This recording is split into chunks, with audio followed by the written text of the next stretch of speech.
En passant par la Lorraine avec mes sabots, en passant par la Lorraine avec mes sabots, rencontrer trois capitaines avec mes sabres d'ondaine, oh oh oh, avec mes sabots, oh oh oh, avec mes sabots. Rencontrer trois capitaines avec mes sabots, rencontrer trois capitaines avec mes sabots. Ils m'ont appelé vilaine avec mes sabres d'ondaine, oh oh oh, avec mes sabots, oh oh oh, avec mes sabots. Ils m'ont appelé vilaine avec mes sabots, ils m'ont appelé vilaine avec mes sabots. Je ne suis pas si vilaine avec mes sabres d'ondaine, oh oh oh, avec mes sabots, oh oh oh, avec mes sabots. Je ne suis pas si vilaine avec mes sabots, je ne suis pas si vilaine avec mes sabots, puisque le fils du roi même avec mes sabres d'ondaine, oh oh oh, avec mes sabots, oh oh oh, avec mes sabots, puisque le fils du roi même avec mes sabots, puisque le fils du roi même avec mes sabots. Il m'a donné pour étrenne avec mes sabres d'ondaine, oh oh oh, avec mes sabots, oh oh oh, avec mes sabots. Il m'a donné pour étrenne avec mes sabots, il m'a donné pour étrenne avec mes sabots. Un bouquet de marjolaine avec mes sabres d'ondaine, oh oh oh, avec mes sabots, oh oh oh, avec mes sabots. Un bouquet de marjolaine avec mes sabots, un bouquet de marjolaine avec mes sabots. Je l'ai planté dans la plaine avec mes sabres d'ondaine, oh oh oh, avec mes sabots, oh oh oh, avec mes sabots. Je l'ai planté dans la plaine avec mes sabots, je l'ai planté dans la plaine avec mes sabots. S'il fleurit, je serai reine avec mes sabres d'ondaine, oh oh oh, avec mes sabots, oh oh oh, avec mes sabots. S'il fleurit, je serai reine avec mes sabots, s'il fleurit, je serai reine avec mes sabots. S'il flétrit, je serai vilaine avec mes sabres d'ondaine. Oh oh oh, avec mes sabots, oh oh oh, avec mes sabots.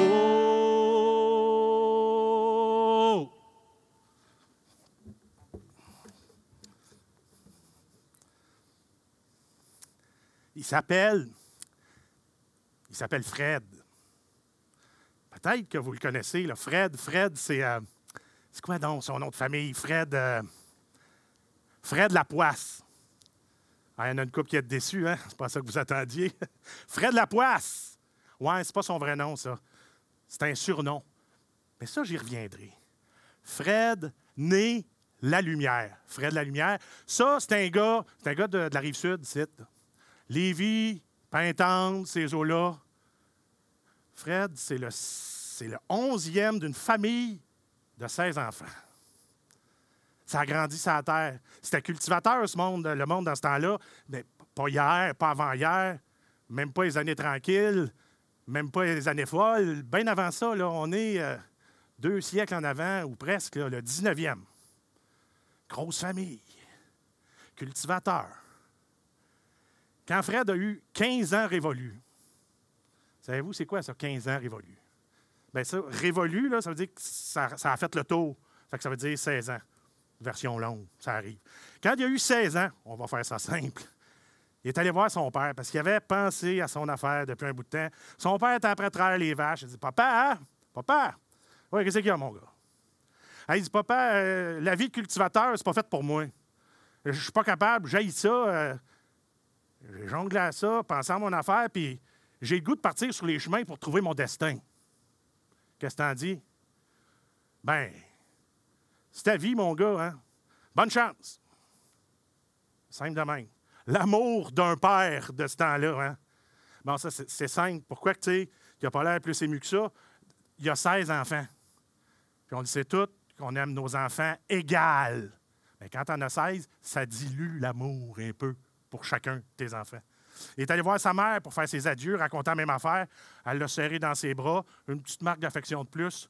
Elle lui a donné une bourse avec de l'or et de l'argent. Elle a dit ça sera une avance sur ton héritage. Il a salué les frères et sœurs qui étaient là. Puis il a pris le chemin pour remonter vers le fleuve, arriver à croiser des chemins. Un Y, là, la place où est-ce qu'on racontait la Corriveau aurait été exposée après avoir été enferrée par les Anglais en 63, siècle 1700.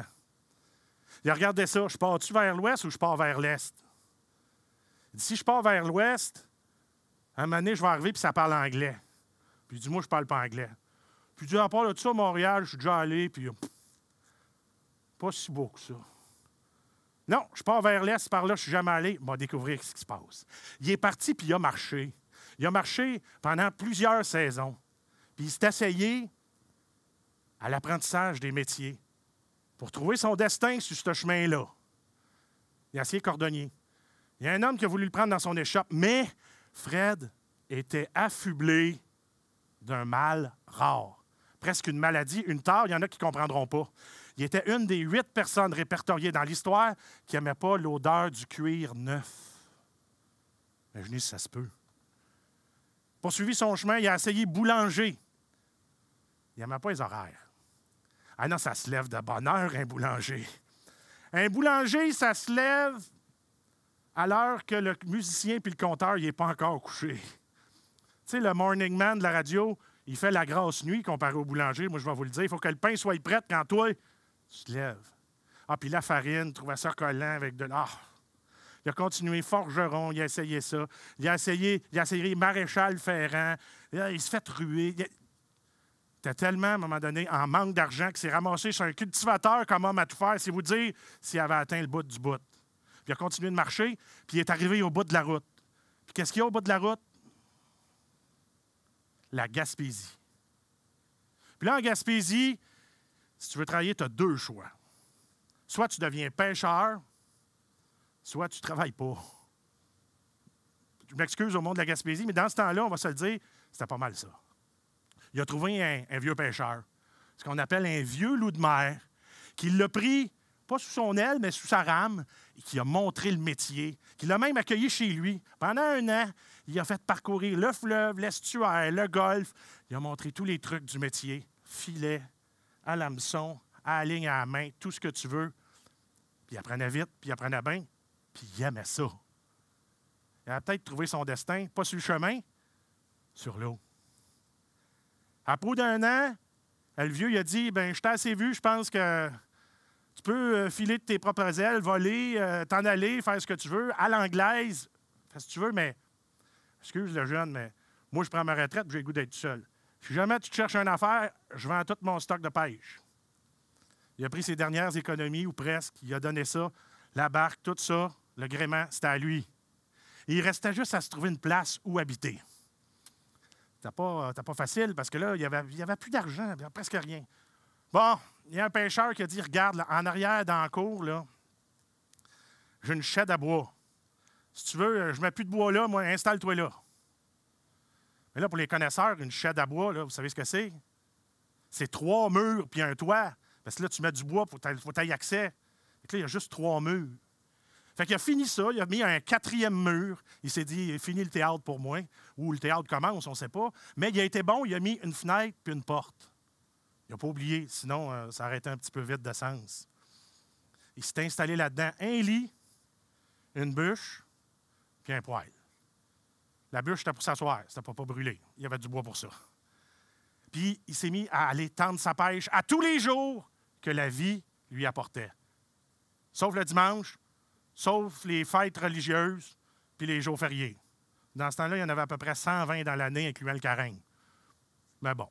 Le reste du temps, il sortait pêcher. Puis il s'était mis de chum avec tous les autres pêcheurs du village, puis même des villages alentours. Ça partait tous les matins, ça se rejoignait, ça se dispersait, restait pas trop loin, comme une brigade, comme une armada de pêcheurs, pour être sûr de pouvoir s'aider s'il y en a un qui avait une avarie. Il tendait sa pêche avec son filet. Ramenait ça. Il avait bien appris, du bonhomme. Tout le monde continuait de se donner des trucs, parce que c'était quand même un jeune pêcheur. Mais on s'est vite rendu compte que le Fred, il n'était pas chanceux. Un vrai, de vrai, pas chanceux. Mal chanceux. Hey, assez qu'à un moment donné, il y en a un qui a dit « Coudon, Fred, t'as-tu la poisse? » Là, la poisse, les Français qui écoutent, ils le savent très bien, c'est courant pour eux autres.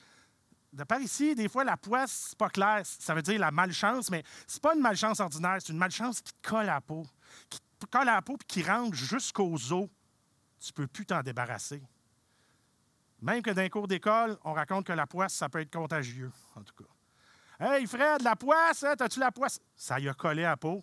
Puis le surnom, lui avec, un surnom qui va sur un nom, tu sais. Puis là, des fois, il est tellement pesant le surnom qu'il écrase le nom, puis on ne l'a plus jamais connu que du nom de Fred Lapoisse. Vivait pauvre parce qu'il était malchanceux puis qu'il ne ramenait pas beaucoup de poissons. Vivait pauvre, mais il vivait tout seul, c'était pas grave. Chaque soir, elle allait vendre son butin au marchand de poissons, rentrait dans sa chaîne, sa cabane, sa cambuse. Mais c'est pas parce que tu vis pauvre que tu peux pas trouver l'amour. Oui, dans une veillée, il l'a vue. Elle était là, célibataire en plus, ça en donnait bien, la belle Erika.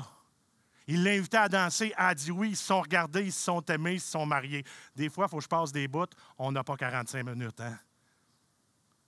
Quand la veillée de noces a été faite danser, consommer, manger, jouer, danser, tout ce que vous voulez, caler, compter, ils sont rentrés dans la cabane. Ils sont installés comme ça. Là, je vous passe les détails, mais à peu près 1 an après le mariage, est arrivé un petit bébé. Hey, le premier enfant d'une famille, c'est-tu pas ça, la magie? Pour ceux qui n'ont eu un, là. Le premier enfant, la grande nouveauté, le miracle qui descend d'un bras du père qui a peut-être peur de l'échapper. Ben non, ça va être correct. Le premier, il n'y a rien pour battre ça. À peu près 1 an après, est arrivé le deuxième.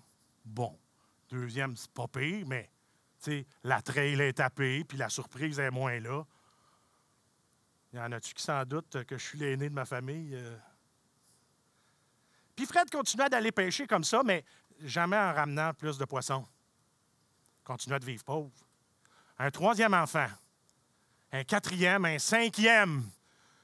Là, Fred ne savait plus où les mettre. Il y avait juste un lit, il n'y avait pas de place. Il s'était mis à coucher de l'autre bord dans le lit pour corder, tu sais. Mettait une chaise, mettait la bûche, puis une chaise qui s'était achetée pour les pieds des parents. Puis là, à un moment donné, plus de place, il faisait des tablettes sur les murs pour parker ses enfants. Un bon père. Il mettait des rebords pour pas qu'ils roulent et qu'ils tombent. Le petit dernier, lui, c'était toujours dans le poêle. Non, mais l'été, le poêle ouvert dans une... Tu sais, pour faire un berce. Appelez pas à DPJ, s'il vous plaît. De toute façon, c'est une histoire de l'ancien temps.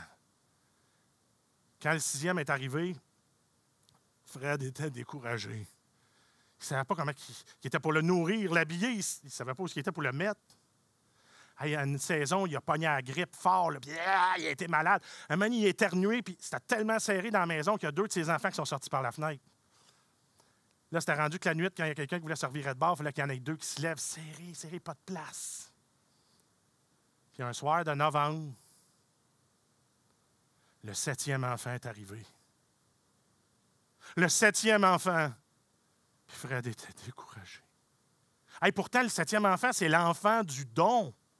Oui, on disait ça. Dans les grosses familles, le 7e enfant, c'est celui qui avait un don. Il y avait toutes sortes de dons. Ça pouvait d'enlever le mal de tête, d'arrêter le sang, d'être capable de conjuguer ton participe passé avec le verbe avoir. On va l'avouer, ça prend un don pour ça. Ma mère, sur une famille de 12, c'est la 7e. J'ai jamais trop su c'était quoi son don. Bon, selon mon père, elle a le don de taper ses nerfs, mais ça, c'est une autre histoire. Salut. 7e enfant. Fred était découragé, il ne savait plus quoi faire. Fait qu'il a fait la pire chose qu'un homme ne peut pas faire. Là, commencez pas à vous faire des scénarios. Quand j'ai du monde en avant de moi, il y en a qui disent des drôles d'affaires quand je lui pose la question sur ce qu'il a fait, qui pourrait être la pire chose. Je vous explique. Il est sorti en catimini sans que sa famille s'en aperçoive. Vous avez compris que c'est un exploit, ça.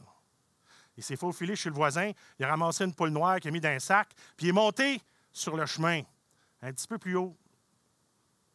Il est arrivé à la croisée des chemins, où 2 chemins se croisent. Et à la croisée des chemins, il y avait une croix de chemin. Des fois, ça donne de même. Et c'est là qu'il a fait la pire chose qu'un homme ne peut pas faire. Il a pris la poule noire dans son sac, il l'a levée dans les airs pour la mettre en face de la lune pour se faire une éclipse de poule de lune. Une éclipse pour lui, en tout cas.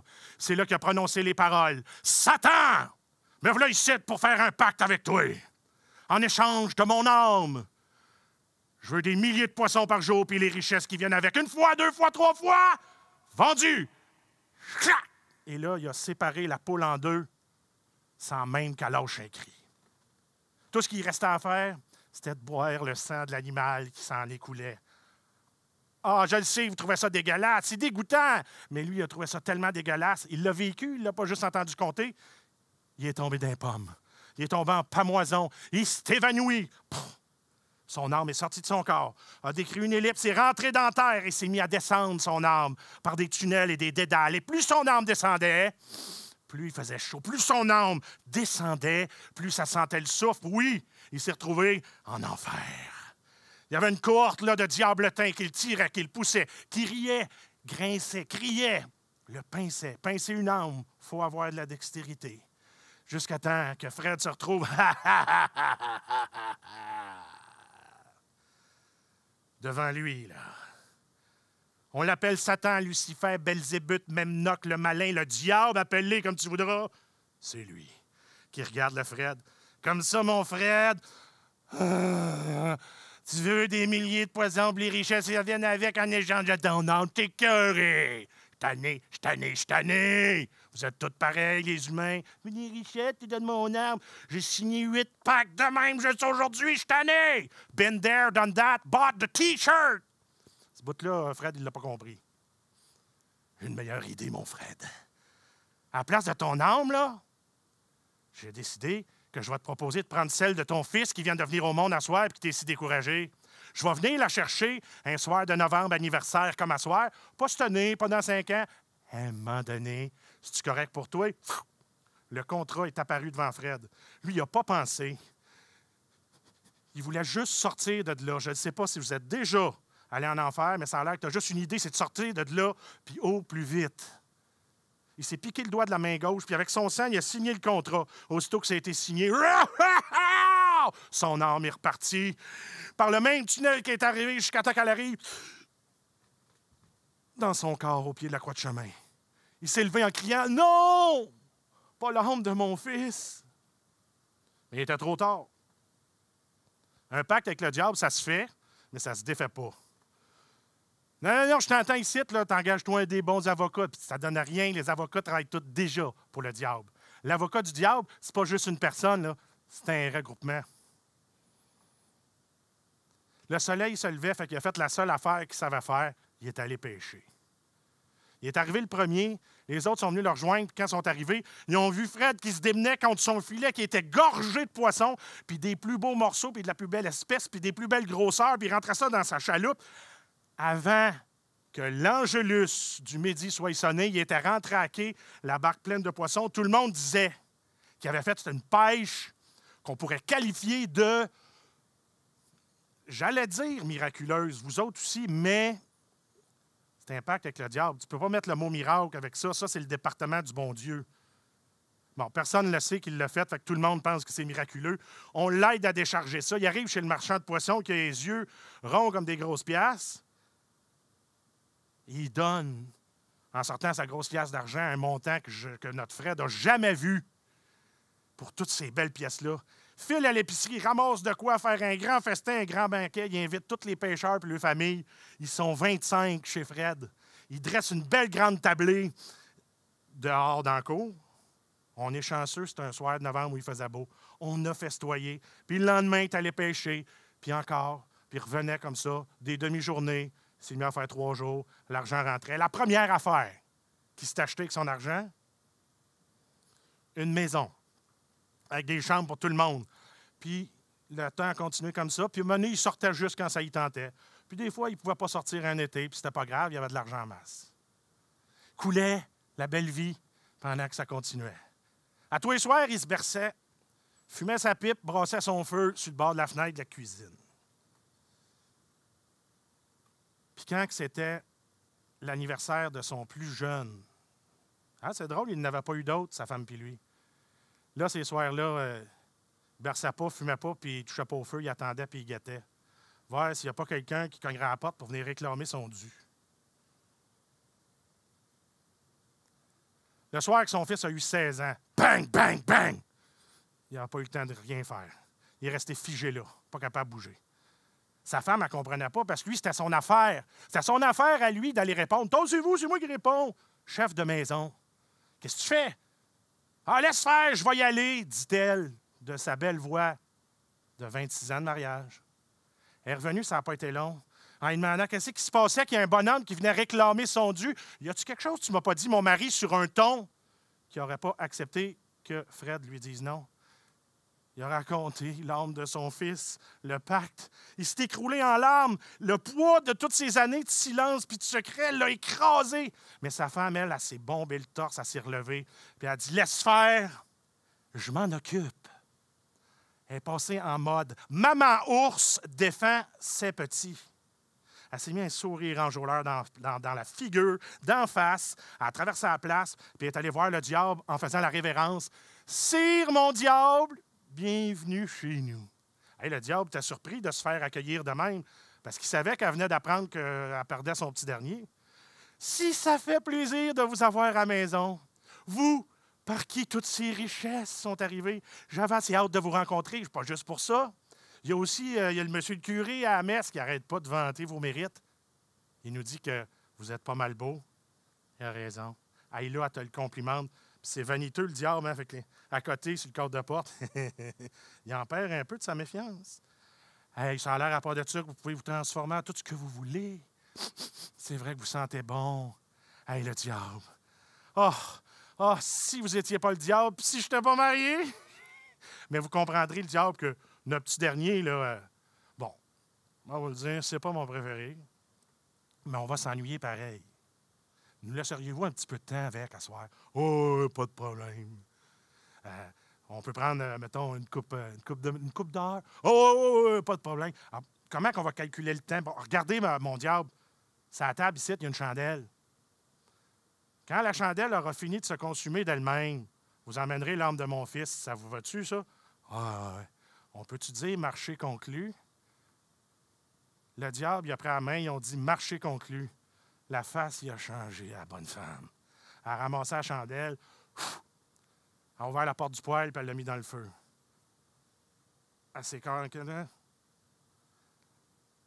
Hein? Hein? Le diable la regardait. Qu'est-ce que c'est que vous venez de dire? Je viens de dire que tu t'es fait avoir, mon diable. T'as pas compris, hein? Non, j'ai pas compris. Puis je pense que tu comprends pas encore. Le pacte qu'on a fait, parce qu'on s'est serré à la main, c'était que la chandelle se consume d'elle-même. C'est moi qui l'ai éteinte. Elle ne s'est pas consumée d'elle-même. Puis là, je cherche-la pas. Il n'y en a plus. Elle est dans le feu. J'ai juste gagné du temps en te bredouillant quelque chose. Oui, le diable, tu t'es fait avoir par moi, Erika Lapoisse. Puis là, le diable, là, tu pourras aller bavasser ça à tout le monde, tu t'es fait avoir par la bonne femme. Puis là, ce que tu vas faire, c'est que tu vas prendre tes clics puis tes claques, puis tu vas sortir de chez nous. Parce que sais-tu quoi, le diable? Tu sens ton nom. Oui, tu sens le diable. Tu débarrasses, puis tout de suite, le diable est rentré dans une colère noire. Il a emporté la porte en sortant. Il a déraciné des arbres. Il a creusé des vallées. Il a créé des montagnes. C'est cette soirée-là en Gaspésie qui sont venus au monde, les monts Chic-Choc. Si vous ne me croyez pas, allez-y en Gaspésie. Demandez au monde de par là-bas si c'est vrai ce que je dis. L'avantage de ça, c'est que quand vous allez avoir la réponse, je ne serai pas à côté de vous autres. Puis le petit dernier, celui dont on parle, qui a été sauvé par sa mère, bien lui, quand il a eu 15 ans révolus, vous savez ce que ça veut dire, ça? Il est allé voir son père, Fred. Il a dit « Père, la pêche, c'est pas pour moi. J'aime pas l'odeur. » Il dit « Je voudrais aller sur le chemin pour trouver mon destin. » Ça lui rappelait quelque chose, le Fred. Ils ont fait une grande fête pour le départ de son gars. Ils ont donné de l'argent. Ils ont dit « Si tu manques de quoi, écris-nous. On va être là pour toi, mon gars. » Puis bien, le jeune, il est parti sur les chemins entre la Gaspésie, puis Québec, puis des fois même jusqu'à Montréal, pour raconter cette histoire-là. On finit ça avec une chanson que beaucoup connaissez, que d'autres reconnaîtront et que d'autres chanteront avec nous en chœur, en famille. Le chant de l'alouette. On m'envoie au champ, c'est pour y cueillir. On m'envoie au champ, c'est pour y cueillir. Je n'ai point cueilli, j'ai cherché des nids. Au chant de l'alouette, je veille, je dors. J'écoute l'alouette et puis je m'endors. Je n'ai point cueilli, j'ai cherché des nids. Je n'ai point cueilli, j'ai cherché des nids. J'ai trouvé la caille assise sur son nid. Au chant de l'alouette, je veille et je dors. J'écoute l'alouette et puis je m'endors. J'ai trouvé la caille assise sur son nid. J'ai trouvé la caille assise sur son nid. Lui marcher sur l'aile et la lui rompit. Crac! Au chant de l'alouette, je veille et je dors. J'écoute l'alouette et puis je m'endors. Lui marcher sur l'aile et la lui rompit. Lui marcher sur l'aile et la lui rompit. Elle m'a dit pucelle, retire-toi d'ici.